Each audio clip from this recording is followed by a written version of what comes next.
back. It's time for the final game summary of round 4 of the Brew Bowl. This will, of course, be the Drakes taking on the Revengerz. This will be the last game for the round, so let's have a look at how they did.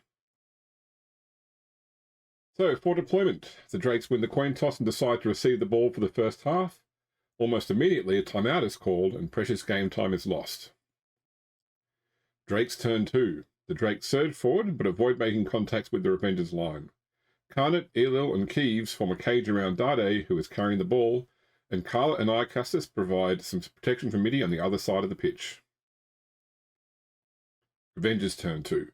The Orcs all move in to make contact with the Drakes line. Wurzok blitzed into Karnak and badly hurts the War Dancer. The Drakes Apothecary is quick to act, however, and soon Carnot returns to his team's bench. Drakes turn 3. Looking for an early score, Carla and Iacastus work together to push Gargak back and out of the way. Dade dodges away from Wurzok and runs across the field to pass the ball to Midi. With no safe line, Midi dodges past Karzik down the sideline and manages to reach free air past the Orc lineman. Midi carries the ball into the end zone for an early touchdown, putting the Drakes up 1-0. Revengerz turn 3. After the reset, the Drakes kick goes deep, laying near the Revengerz end zone. The Blitzers and Biggins all rush forward, with Gerzad the Ghost delivering a blitz to Iacastus that knocks the Wood Elf down. Looking to move the football down the field, Karzik gathers the ball and hands it off to Gondrid, who runs to the middle of the field. Drakes turn 4. Without a clear line of attack on the ball carrier, the Drakes decide to create issues for the Revengerz front line. Midi moves in to assist Carnot in blocking Wurzok. The Blitzer is quickly sent to the ground. On the other side of the pitch, Dade and Trule manage to knock Gughuck down before Keeves runs in to deliver a foul. Even with the help of the other Drakes players, Keeves cannot get through Gughuck's armor. Iacastus and Cullet move to dodge out of the reach of the Orc Biggins. Revengerz turn 4.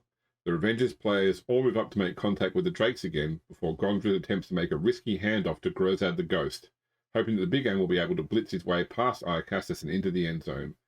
Gerzad fumbles the ball, however, and it lands in the middle of several players. Drakes turn 5.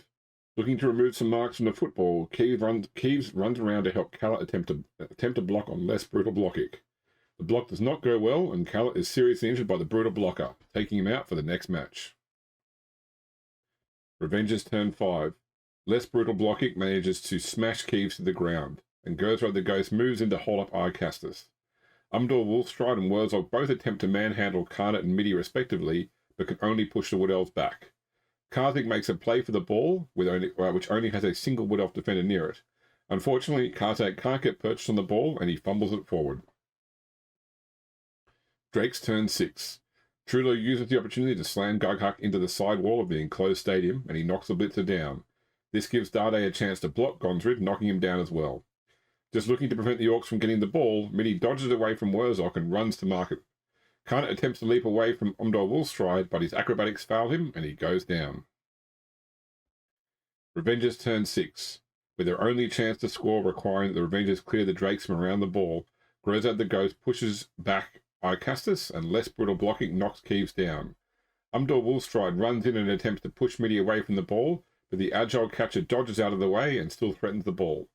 With their blitz used and little chance of dodging past Midi while getting the ball, the Revengerz instead have Karzik block the catcher, hoping to take her out for the rest of the game.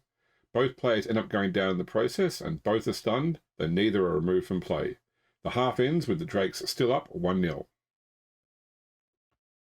For the second half deployment, once the players return, the Drakes kick goes over the sideline, and the Revengerz give the ball to Wurzok. Another timeout is called, and yet more game time is lost. Revengerz turn 8. Looking to do some damage, Umdor Wolfstride charges across the field and blitzes Keeves, knocking him down. Gughuck moves in to mark Elil, and the rest of the Revengerz cage up around Wurzok. Drakes turn 8. Iacastus moves over, and Keeves stands up, blitzing into Umdor Wolfstride and knocking the Big End back. Dade and Trullo step in to help Elil knock Gughuck down. Midi runs across the field and delivers a devastating foul to the fallen blitzer, seriously injuring him, though her blatant move is seen by the referee, and the Drakes catcher is sent off for the rest of the game. Revengerz turn 9. The Revengerz cage breaks apart and moves in to confront the Drakes line. Less brutal blocking blitzes into Karnak and knocks him down, stunning him in the process. Karzik and the two Biggins attempt to hold up the Drakes, while Wurzok runs down the sideline with the ball. Drakes turn 9. Trulo and Iyecasters dodge away from the Orcs in order to blitz the ball carrier. They only succeed in pushing Wurzok back, however. The other Wood Elves dodge away from the Orc line and attempt to shut down the avenues through which the Revengerz could score.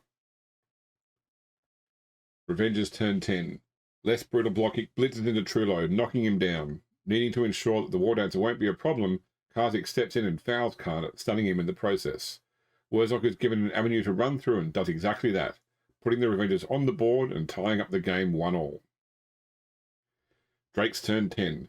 With their team somewhat reduced, the Drakes make a similar play to their first half touchdown, dividing into two groups and moving down either sideline. Trulo and Ilil look after Dade and the ball, while Iyecasters and Keeves provide protection for Karnak. Revengerz turn 11. The Revengerz players move in to mark the Wood Elves. Less brutal blocking delivers a powerful blitz to Trulo, which knocks him out, and allows the brutal blocker to mark the ball carrier. Karzik and Drobdaz both move back, looking to prevent a run by Karnak. Drakes turn 11. Dade dodges away and runs across the field to pass the ball to Karnak. The War Dancer then blitzes into Wurzok, knocking him back before leaping to open ground and running in a second touchdown for the Drakes, putting them up 2-1. Revengerz turn 12. With no chance to score after the kickoff, the Revengerz instead look to pad their stats. Wurzok runs across the field and blitzes into Ilil, knocking the lineman out. Drobdaz picks up the ball and goes to make a pass to Karzik, but at the last moment Drobdaz decides he'd rather hold onto the ball than give Karzik any glory. Drakes turn 12. After Karnak blitzes into Wurzok, knocking the blitzer down, the rest of the Drakes players gather around the fallen Orc, and Keeves delivers a foul, stunning Wurzok. The play is egregious, but that's irrelevant as the whistle blows and the Drakes win the game 2-1. So there you have it. That was the final game of round 4, victory for the Drakes. Stay tuned, we'll be back very shortly with the round 4 summary, and then very soon we'll be starting the round 5 matches as well. Hope you're still enjoying the Brew Bowl. We'll see you next time here on YouTube.